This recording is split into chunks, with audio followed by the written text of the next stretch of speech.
Bharat Pakistan cricket సంబంధాలపై భారత cricket నియంత్రణ మండలి కీలక నిర్ణయం తీసుకున్నట్లు తెలుస్తోంది.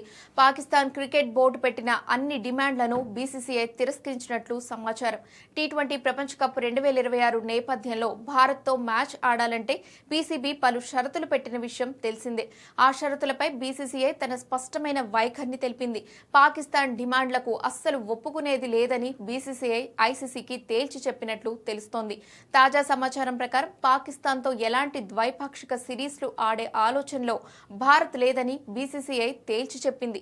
గత కొన్ని సంవత్సరాలుగా రాజకీయ భద్రతా పరిస్థితుల కారణంగా రెండు దేశాల మధ్య ద్వైపాక్షిక క్రికెట్ నిలిచిపోయిన విషయం తెలిసిందే. ఈ విషయంలో ఎలాంటి మార్పు లేదని భారత బోర్డు స్పష్టం చేసింది.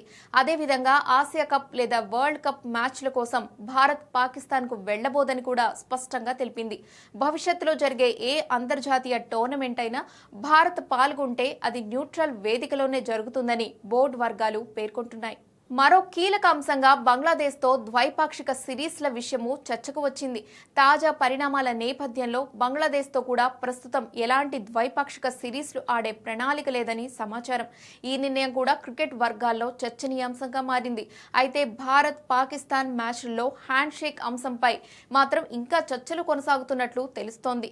ఆట ముగిసిన తర్వాత లేదా మ్యాచ్ ముందు ఆటగాళ్ల మధ్య హ్యాండ్ షేక్ ప్రోటోకాల్ పై స్పష్టత రావాల్సి ఉంది. ఈ అంశంపై తుది నిర్ణయం ఇంకా వెలువడలేదని సమాచారం. భారత్తో మ్యాచ్ ఆడాలంటే ఐసీసీకి పీసీబీ 3 డిమాండ్స్ పెట్టింది. ఇరు దేశాల మధ్య ద్వైపాక్షిక సిరీస్లు జరగాలి. మ్యాచ్ ముందు అండ్ తర్వాత ప్లేయర్స్ హ్యాండ్ షేక్ ఇచ్చుకోవాలి.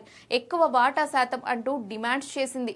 పీసీబీ పెట్టిన డిమాండ్లకు బీసీసీఐ నో చెప్పినట్లు తెలుస్తోంది. ఈ నిర్ణయాలు భారత్ పాకిస్తాన్ క్రికెట్ సంబంధాల్లో మరో కీలక మలుపుగా మారే అవకాశం ఉందని విశ్లేషకులు అభిప్రాయపడుతున్నారు. భారత్ తన భద్రతా విధానాల విషయంలో ఎలాంటి రాజీకి సిద్ధంగా లేదని ఈ పరిణామాలు మరోసారి స్పష్టం చేస్తున్నాయి.